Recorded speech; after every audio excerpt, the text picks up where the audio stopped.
I heard from a good friend, Rabbi Avram Bookspan, the following Dvar Torah. I think it's very nice. Novel idea.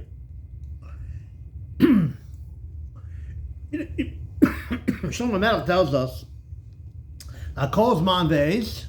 What's the rest of the pasuk? A lot of aces. Bunch of them. Ve'es l'chol chefetz tachas hashemayim. Everything, there's a season, there's a time for everything under the heavens. There's a time to exercise one midah. There's a time to exercise another midah. In fact, that's why it's called midos, measurement. Because you have to know how to measure it out. Is this a certain amount of each midah, certain amount of happiness, certain amount of sadness, certain amount of different attributes that one needs to show in the appropriate times. A person is also made up of two parents.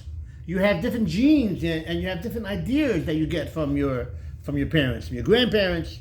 So, and then you find out in your life how you're supposed to take the traits that you get from your family and use them in service of Hashem.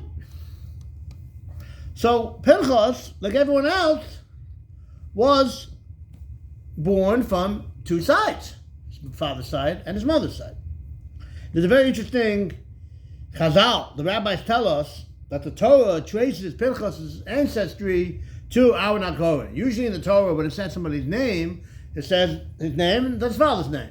Sometimes it says the grandfather. Whenever it does that, there's a reason why, and the rabbis tell us why. Over here, the reason is because the Shvatim were disparaging Pinchos by saying, did you see this fellow, the son of Puti, whose grandfather fattened calves for Avodah Zarah? Referring to who, Tzvi? None other than Yisro. And now he goes and he kills the Nasi. Who does he think he is? Therefore, the pasuk says that when Pinchas killed Zimri, he was following in the footsteps of his grandfather on his father's side, who was known as a peacemonger. So don't think it was coming from the mother's grandparents, from Yisro. It was coming from Aaron HaKohen. I'm not really sure what that means.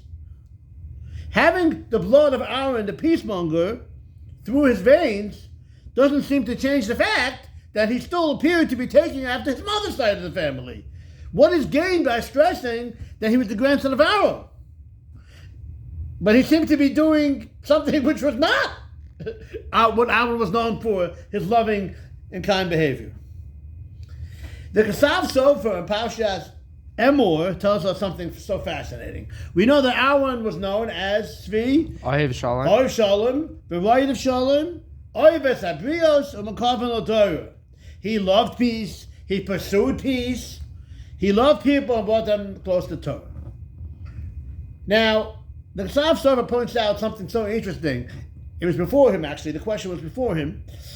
That the Mishnah says something very strange. It says that he was right of Shalom. It really should say that he was right of Achar HaShalom. He chased after peace. Right of Shalom means he chased peace.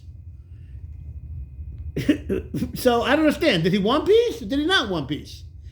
You hear the Kasha Tzvi? Interesting question. The Tashis Yomtiv and the Mefarshim already on this page already, or Oymid on that, already ask on that. Instead of asking this extra word, there's a missing word. Over here it should say that he chased. Does he want peace or does he not want peace? The answer is, which is why I gave the introduction in the beginning.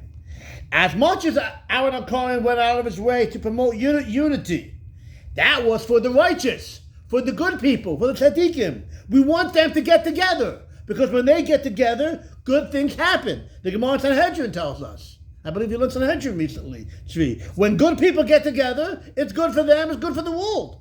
When bad people get together, it's bad for them, it's bad for the world. What are you supposed to do with bad people? How do you make peace with bad people? Split them up. You disperse them. You separate them. So therefore, beautiful shot from the Ksav Sofer, Gedarka B'Kodesh. Our motivation, by when it says in the Mishnah that he was right of Shalom, he chased peace. You know what that means? Who's that going on, Tzvi? He chased it from the Rishon. Yeah, it's going on the wicked.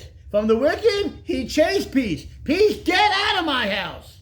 That was going on the Rishayim. On the Tzaddikim, of course, he was right of Achar Shalom. He chased after peace. But by the Rishayim, the bad people, get out. He didn't want them to have any of that. So that's a beautiful idea. So at times he was the loving, kind Aaron HaKohen who would use the right words to get the tzaddikim to make shalom. And at other times, you know how he was loving, kind? By using a hurtful word to separate them and to break apart inappropriate relationships. As actually he did in the beginning of the Parsha. He broke apart a different kind of inappropriate relationship. Okay. So all this is from the same person. It's not two people. So that could be what's going on in the beginning of the Parsha. That there's no dichotomy over here.